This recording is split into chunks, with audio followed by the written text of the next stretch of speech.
guys, I haven't filmed a video on my floor in a while, so it feels good to be back here. Today I'm going to be doing a video about creating 2020 goals and forming new habits, good habits, hopefully, in the new year. New Year's resolutions, I've done a few videos on them in the past, I think like 1 or 2. I have no idea what I said back in the day, but now where I stand is that I don't know actually how I feel about New Year's resolutions. I think I like the idea of just setting goals for yourself a lot better, whether that be short-term or long-term goals. But with resolutions, and like specifically New Year's resolutions, it kind of just has a negative connotation to it. When you think of New Year's resolution, you think of like, this is my goal and I can't mess up, you know? Like, this is what I need to do this year and this is what I have to achieve. And sometimes it can be more hurtful than helpful because as humans, we all make mistakes and it's just a process. And so with resolutions, I feel like people are so insanely strict on yourself, which, I mean, sometimes it's good to encourage change and to push yourself a little bit, but I don't know, sometimes resolutions can be a little bit more hurtful than helpful,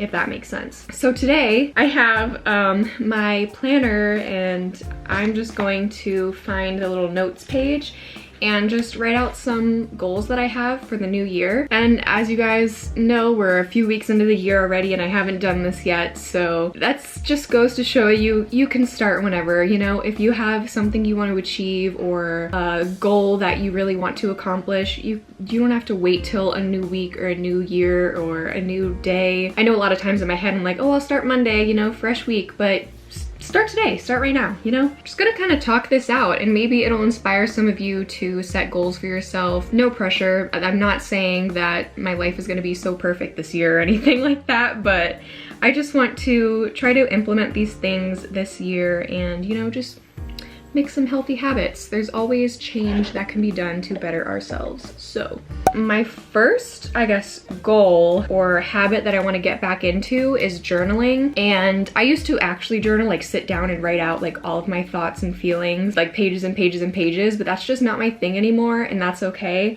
I very much so prefer my 5-minute journal. It's just what works best for me, and I find I actually just feel like there's a difference in my day when I do my 5-minute journal in the morning and then when I do it at night as well. It takes 5 minutes or less and it just helps me really appreciate the little things in life more, and you know, it's a great way to practice gratitude and I want to get back into it. I do it occasionally, but I really want to do it every single day. So that's the first goal that I have. If I can find a pen. I have every single color pen but a black pen.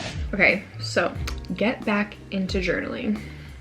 So my next little goal or habit that I want to form is to read more, and I think I'm gonna do well at that this year because I think I finally found the type of book that I like to read. I think I was kind of forcing myself to read books that that didn't excite me that much. I have so many books that I'm excited to read right now, and so yeah, I want to read more and I'm already off to a pretty good start. So my second goal is just to read more. I'm not gonna give myself like 2 books a month or something like that because I want to read for the sake of enjoyment, not to like hit this goal like, oh, I need to read 1 more book by the end of the month, you know? I want to read because I enjoy it, not because I'm like forcing myself to hit a certain number. So, you know, they always say work out because you love your body, not because you hate your body. My workout of choice is weightlifting. I don't know if you can tell by my crusted, callous hands. I just enjoy weightlifting. Oh my god, my sweatshirt falling off this one shoulder is really bothering me. Scoliosis is really the worst. But anyway, yeah, I enjoy like weight training and it seems so simple, just, you know,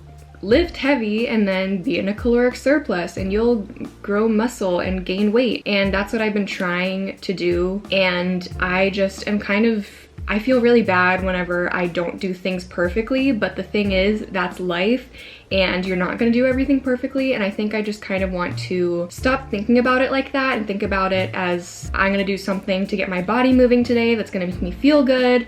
And if I don't eat enough protein, whatever, just be easy on myself. Maybe tomorrow I'll have, you know, make sure I hit my protein goals or eat more protein. I sometimes am really like hard on myself, or I just feel like, oh, what's the point of working out if I, you know, couldn't even finish my workout today, or I ran out of time.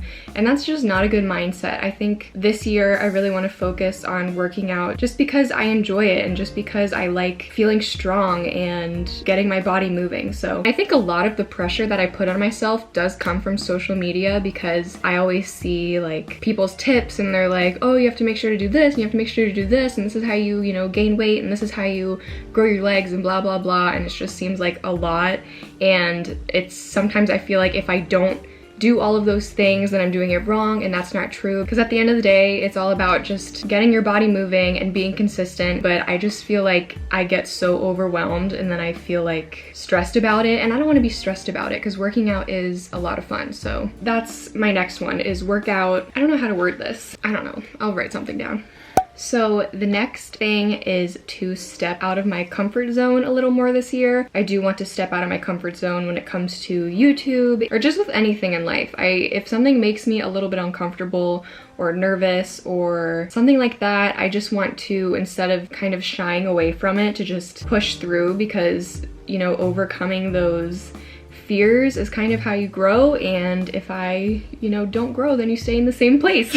So I do want to step out of my comfort zone a little more in just all aspects of life. The next thing, which I think I did a pretty good job at last year, was just prioritizing my mental health. I took breaks when I needed to, I rested, I went to therapy when I needed to, and I feel like I just want to make sure I continue that into the new year. Prioritizing my mental health, especially when it comes to social media. I feel like social media has a greater effect on my mental health than I really think it does, because sometimes those days when I forget to check Instagram or check my phone, I tend to be in a much better place mentally than when I'm like glued to social media all the time. So that's also something I want to be conscious of, and I just want to keep prioritizing my mental health in 2021. That's always something that you should be doing, and I want to make sure that I keep that up. Okay, the next one is to follow any hobbies that I have. I wrote put down the phone and keep up with hobbies, but I kind of just talked about putting down my phone. But there are a few things that I really want to get into just for fun. One of them was reading, and then my boyfriend got me this keyboard right in front of me. I'll probably insert a clip, but I really do want to learn how to play the piano. Yeah, anything that interests me, any hobby that I really want to try and do, instead of being like, oh, that's a cool idea, I want to do that someday, actually, you know, do it. So that is one thing, is follow my hobbies. And YouTube is one of those hobbies. So that's something else, is if I have a video idea and even though I'm like, oh, you know, that might not get very many views, or that's really different for my channel, I still want to follow that, because at the end of the day, YouTube is a hobby, and if something excites me and I really want to do it, I think I should. So, okay, and then the last one is to stop holding on to things that don't spark joy. And I hold on to a lot of really random things. Underneath my bed right here is a mess. Probably 75% of it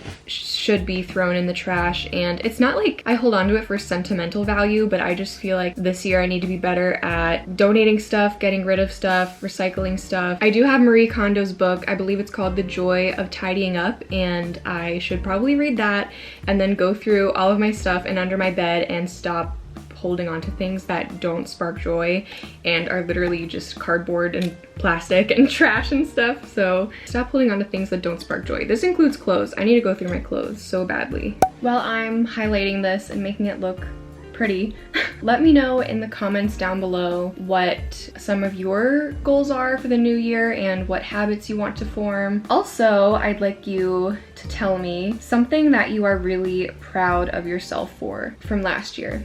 I think that is something that a lot of people don't reflect upon. As soon as it's the new year, they're kind of like, oh, new year, new me, you know, and they don't stop and think about all of the stuff they accomplished in the last year. And I feel like that's really important, and self-reflection is really important. So yeah, what's something that you're proud of yourself for? Those are all of my goals for 2021. Make sure to let me know your goals down below, as well as what you are proud of yourself for from 2020. I don't know why I'm struggling to word this. But yeah, guys, I hope you enjoyed this video, and I will see you in the next one. Bye!